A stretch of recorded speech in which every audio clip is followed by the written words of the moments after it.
छात्राओं, पिछले वीडियो में रीतिकाल पर चर्चा करते हुए हमने यह चर्चा भी की थी कि किस प्रकार से भक्ति काल में जो काव्य भक्ति के उच्च सोपानों पर आगे बढ़ रहा था, भाव और कला की दृष्टि से उत्कृष्ट कोटि का काव्य हमारे सामने आया था। और इतना ही नहीं, राधा और कृष्ण या राम और सीता के उदात्त प्रेम और उनके प्रति उदात्त भक्ति भावना को व्यक्त करने वाली जो कविताएं लिखी गई थी, जिनमें अद्भुत, दिव्य और अलौकिक प्रेम की अभिव्यक्ति थी, उतना ही अद्भुत, अलौकिक, उदात्त और उच्च कोटि का भक्ति भाव था जो उस काल की कविता में व्यक्त हो रहा था। लेकिन हम देखते हैं कि रीतिकाल तक आते आते वो सारा काव्य एकदम बदला हुआ दिखाई देता है। कविता का स्वरूप बदल जाता है, कविता का मिजाज बदल जाता है, उसकी प्रवृत्तियां बदल जाती हैं। तो आखिर क्यों? आइए आज हम उस पर चर्चा करते हैं। जहाँ एक और राधा और कृष्ण भक्ति का आलंबन बने थे, वहीं अब कवियों के लिए जो सुकवि रीजी है तो है कविताई, नहीं तो राधिका कन्हाई सुमिरन को बहानो है। तो राधा और कृष्ण का नाम लेकर के श्रृंगारिक रचनाएं की जाने लगी और राधा और कृष्ण का नाम केवल स्मरण का बहाना मात्र बन गया। इतना बदलाव एक काव्य धारा में जो आया है, तो वो क्यों आया, उसकी क्या कारण है? कविता में कोई भी बदलाव, कोई भी प्रवृत्ति आकस्मिक रूप से सामने नहीं आती है। उसके मूल में कुछ प्रेरक तत्व होते हैं, कुछ परिस्थितियां होती हैं जो कि साहित्य सर्जकों को प्रभावित करती हैं, और यही कारण है कि इन परिस्थितियों के अनुसार साहित्य में भी बदलाव दृष्टिगोचर होने लगते हैं।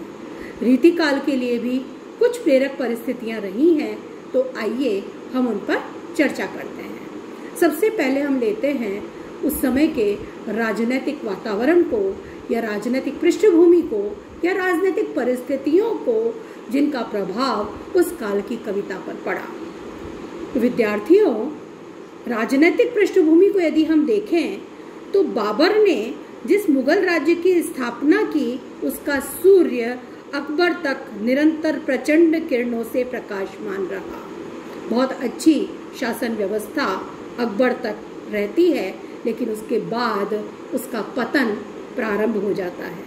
जहांगीर ने अकबर द्वारा जुटाई हुई सुख सामग्री का खुलकर उपयोग किया तथा सुरा और सुंदरी उसके बहुत बड़े सहयोगी थे। तो भोग और विलास का प्रवेश राजनीतिक परिवेश में होने लगता है। जीवन उन्मुक्त विलास और सुख भोग का प्रसार जीवन में भी उसके साथ ही होने लगा, क्योंकि यथा राजा तथा प्रजा का नियम तो कार्य करता ही है। जहांगीर के बाद शाहजहां ने मुगल साम्राज्य की बागडोर संभाली। शाहजहां स्वभाव से बहुत कलाप्रिय रहा। हम देखते हैं कला का भी विकास इस समय पर अत्यधिक हुआ है। शाहजहां बहुत कलाप्रिय था और उसके शासन की दो प्रवृत्तियां मुख्य थी, अलंकरण और प्रदर्शन। तो सजावट और प्रदर्शन प्रियता, ये दोनों शाहजहां में देखने को मिलती है। और सुरा, सुंदरी और कला की उपासना शाहजहां की बड़ी उपलब्धियां थीं। ऐसे में इसका प्रभाव पूरे भारतीय जीवन पर पड़ा और भोग विलास तत्कालीन भारतीय जीवन का केंद्र बन गया, केंद्रीय आधार बन गया। शाहजहां के बाद औरंगजेब की कट्टरता और धर्मांधता ने विलासिता पर अंकुश तो लगाया, लेकिन उसकी हिंदी विरोधी नीतियों ने जीवन भर उसे बाहर ही उलझाए रखा और औरंगजेब के उत्तराधिकारियों में शासन चलाने की योग्यता ही नहीं थी तथा वे विलास और भोग को नहीं छोड़ पाए। जब केंद्रीय सत्ता ही भोग विलास में डूबी थी, तो देशी राजाओं की जीवन शैली पर भी इसका प्रभाव पड़ना स्वाभाविक था। छोटे छोटे सामंत भी विलास में डूब गए और उनके आश्रय में रहने वाले कवियों ने अपने आश्रयदाताओं का मनोरंजन करने की दृष्टि से कविताएं लिखना प्रारंभ किया। कविता राज्याश्रय में पढ़ रही थी और कभी भी अपने राजा की इच्छा के अनुसार, उसकी प्रवृत्तियों के अनुसार, उसकी जीवन शैली के अनुसार जिससे उनको लाभ मिल सके उसी प्रकार की काव्य रचना करने लगे। राजनीतिक परिस्थितियों के बाद हम देखते हैं उस समय की सामाजिक पृष्ठभूमि अथवा सामाजिक परिस्थिति या सामाजिक वातावरण या सामाजिक प्रभाव जिसने उस कविता को प्रभावित किया है। तो सामाजिक परिस्थितियों को हम देखें तो यथा राजा तथा प्रजा की उक्ति के अनुसार इस काल पर हम पूरा प्रभाव उसका देखते हैं। राजनीतिक परिस्थिति की तरह सामाजिक परिस्थितियां भी सामान्य जनता को शांति और सुख प्रदान नहीं कर सकी थी, क्योंकि यह युग ही विलास प्रधान युग था। इस काल में सामंतवाद का बोलबाला था और सामंतशाही के जितने भी दोष हो सकते हैं उनका प्रत्यक्ष और अप्रत्यक्ष प्रभाव जन सामान्य पर भी पड़ रहा था। इसी प्रकार से सामंतवादी व्यवस्था होने के कारण समाज दो वर्गों में बंट गया, शोषक और शोषित। और हम देखते हैं कि एक तरफ जो संपन्न वर्ग था वह अपने भोग विलास के लिए, जो निम्न वर्ग था, गरीब वर्ग था, उससे सामग्री प्राप्त करता है और ऐशो आराम का जीवन जीता हुआ दिखाई देता है। सेठ, साहूकार, दुकानदार, व्यापारी ये सभी शोषक वर्ग में आते हैं और हम देखते हैं सामान्य जो मजदूर वर्ग है या किसान या निम्न वर्ग है, निर्धन वर्ग है, वो उनके विलास की सामग्री जुटाने में ही लगा हुआ है या उनकी सुविधाओं की पूर्ति के लिए कार्य करता रहा और दीनहीन जीवन जीता रहा। आचार्य विश्वनाथ प्रसाद मिश्र इस स्थिति को व्यक्त करते हुए कहते हैं कि प्रजा यद्यपि रण विप्लव की भीषणता से अनिश्चित हो रही थी, पर भीतरी अकांड तांडवों से उसका चित्त व्यग्र था। हिंदू अपने ही भाइयों के साथ कष्टाचार कर रहे थे। दुराज में पड़कर जनता दोनों ओर से घिर रही थी, इधर देशी राजाओं से, उधर मुसलमान सूबेदारों से, और इस प्रकार से सामान्य जन का बुरा हाल था। नारी की स्थिति भी इस काल में शोचनीय रही।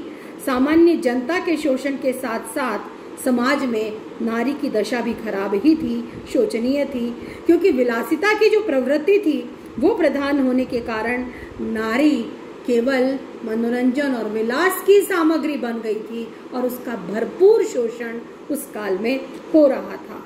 नारी को अपनी संपत्ति मानकर उसका भोग उस समय उनके जीवन का मूल आधार बन चुका था।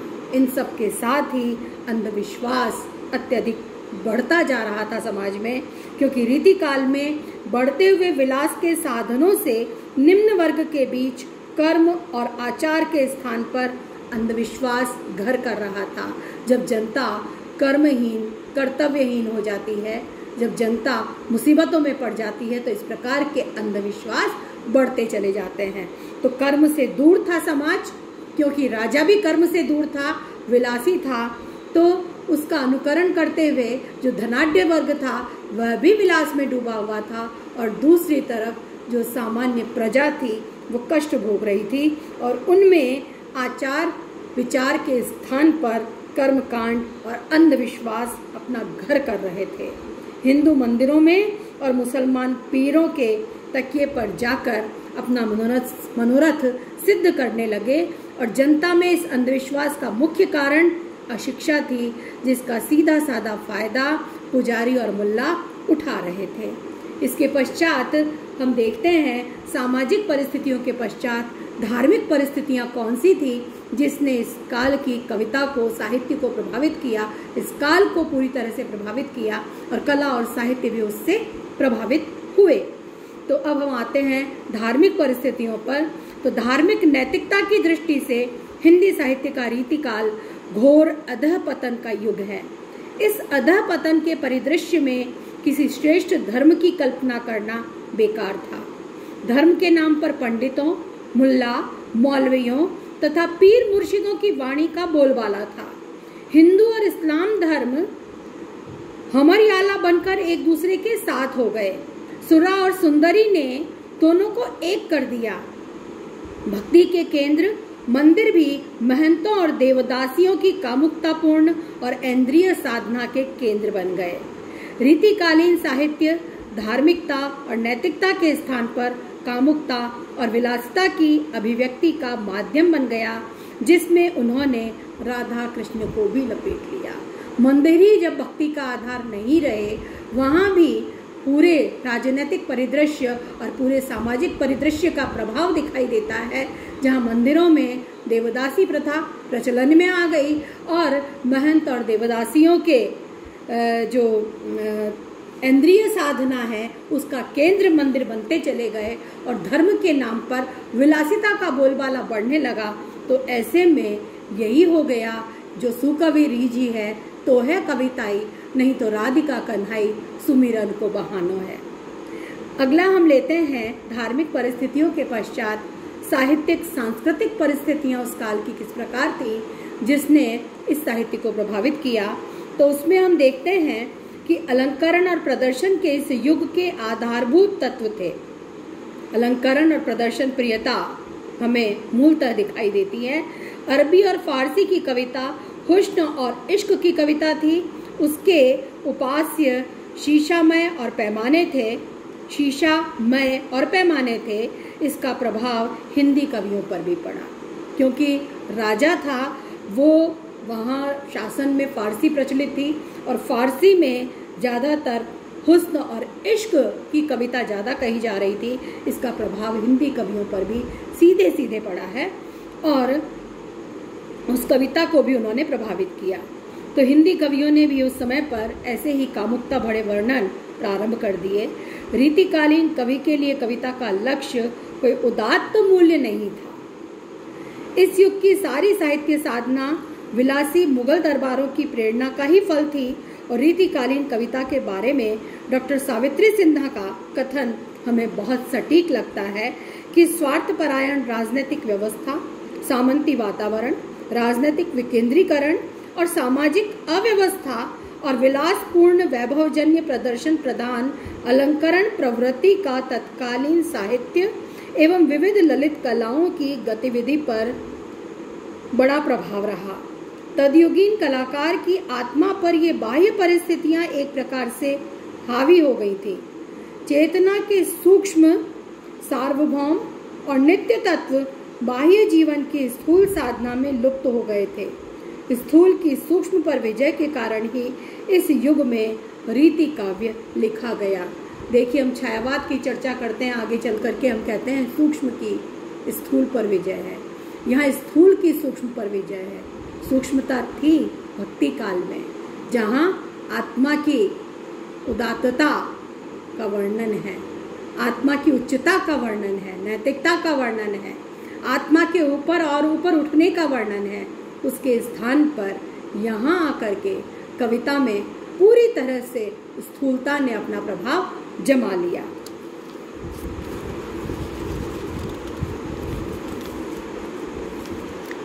धार्मिक परिस्थिति के पश्चात हम देखते हैं उस काल की कलात्मक परिस्थितियाँ। वो कलात्मक परिस्थितियाँ क्या थी जिसने इस युग की कविता को अत्यधिक प्रभावित किया। तो उसके अंतर्गत हम देखते हैं कि जीवन के अन्य क्षेत्रों के समान कला क्षेत्र में भी प्रदर्शन की प्रधानता रही। साहित्य के समान कला में भी प्रदर्शन प्रियता, प्रदर्शन की प्रधानता अत्यधिक बढ़ गई और सामंती वातावरण में फलने फूलने वाली कला में वासनात्मकता स्वाभाविक रूप से आ गई। और इस प्रकार उस युग की कला में जो लक्षण हमें दिखाई देते हैं वो इस प्रकार हैं कि परंपरागत दृष्टिकोण के निर्वाह के कारण मौलिक प्रतिभा व सप्राणता का अभाव है। कवियों में मौलिक प्रतिभा नहीं है। या तो उन्होंने संस्कृत में जो लक्षण ग्रंथ थे उनका अनुकरण करते हुए लक्षण ग्रंथ लिखे हैं, या जो बने बनाए सिद्धांत थे उनके अनुसार काव्य सृजन किया है, तो उसमें भी मौलिकता का अभाव ही मिलता है। बहुत कम है जिन कवियों में हमें मौलिक प्रतिभा देखने को मिलती है। मौलिक प्रतिभा और सप्राणता के स्थान पर इस काल में नग्नता की मात्रा का प्रचलन अधिक रहा।